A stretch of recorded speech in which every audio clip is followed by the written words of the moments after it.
Students, welcome to Pakistan School of Muscat Learning, and we're learning from our book Amazing Science Read for, and I'm your teacher, Miss Nida Irtaza.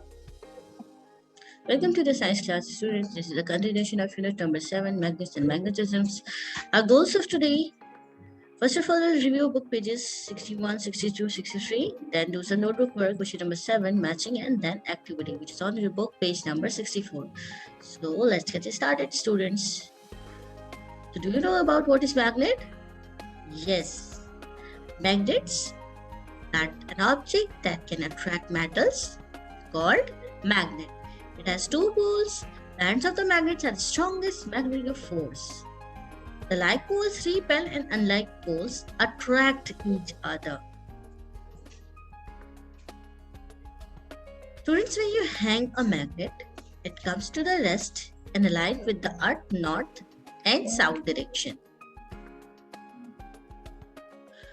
They cannot pull the force to all the materials. Means they cannot attract it by paper, glass, cloth, wood, because they all are non-magnetic materials. The two poles which are having attractive force, they are opposite poles, means north attract with south and south attract with north. When two poles means two same poles, they have repulsive force. They are moving away from each other. Means when now north and north near to each other, they are moving away. And when south and south near to each other, they are also moving away. So what we find out that the like poles repel each other, they are moving away. So students, generally two kinds of magnets found in nature. One is naturally, that is lodestone and magnetite, and next one is man-made, which is called artificial magnets. So both magnets we can discover or having a magnetic field around it, having a power of attractive metals like iron, steel, cobalt, and nickel. Nickel magnets are the most powerful magnets that's made up of aluminum, nickel, cobalt, and yes, mixed with the steel.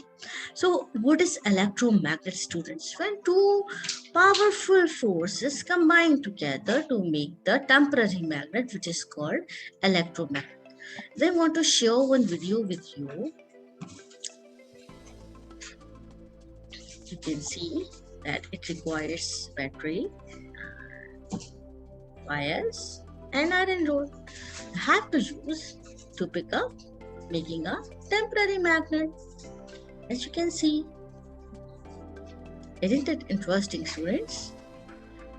Oh, now we are moving on to the uses of magnets. Students, magnets can be used in so many places. They are used in microwaves, electric fans, closed switch doors, hold notes to the fridge, and phones, speakers, in medical equipment, electronics, and so many another electronic devices as well. It can also lift the heavy weight objects like car.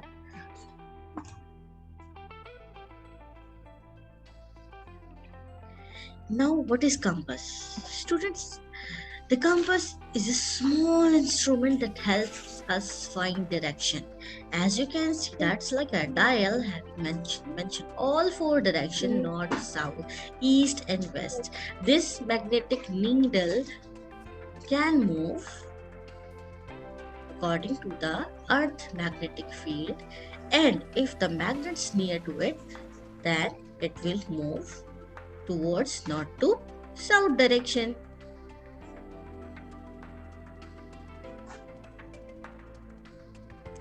You can see this by watching this.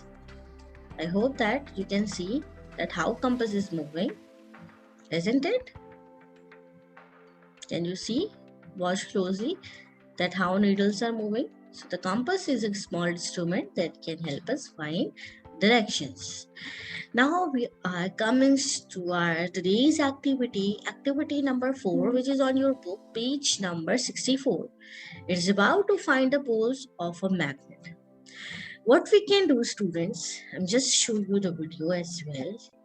So, sprinkle some iron filings evenly on a piece of any. I'm just taking the paper plate. You have here. You're using the cardboard, so you can use the evenly placed only. Put a magnet on the filings and lift the magnet.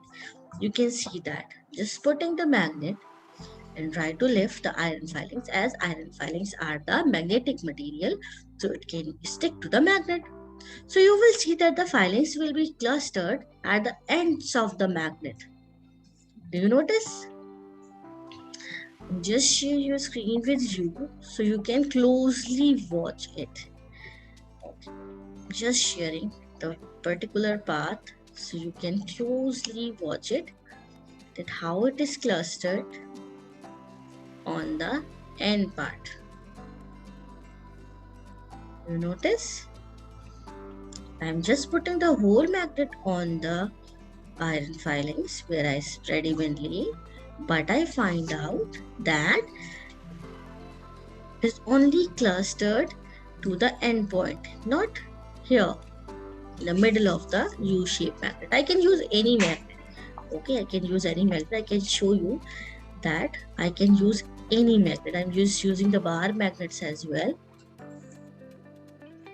Do you notice how it is clustered to the end points, end poles of the magnet? So these ends are called the poles of the magnet. One end is the North Pole and the other is the South Pole. So the force of the magnet is strongest at the poles, as you can see. You can notice the clustered iron filing clustered at the ends of the magnets. Okay, students. I'm going to show the whole pictures, as you can see and notice. Okay, now we are moving on to the today's work, students. Today's work, first of all, we'll do the notebook work. That is about match the following columns. It's question number 7. Column A. A compass is a small instrument that, yes, help us to find direction. Artificial magnets are made of hard steel. The force which holds objects to a magnet is called a magnetic force. Keepers stop the magnet from losing its magnetism. It is not finished here, students. Now it's a quiz time. So, students, artificial magnets are made of rock. False, because artificial magnets are made of steel, not rock. Rock are the natural magnets. A magnet can attract metals such as iron. Yes, it's a true statement.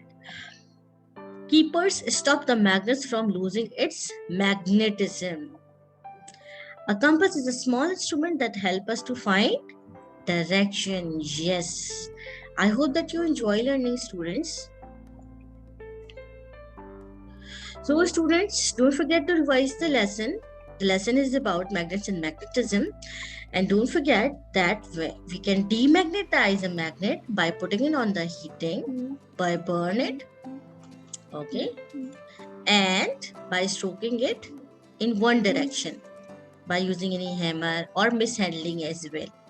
Okay, so two methods that we can remove. Demagnetize means removing the magnetism. Okay, so students, have a very nice and blessed day. Allah Hafiz to everyone.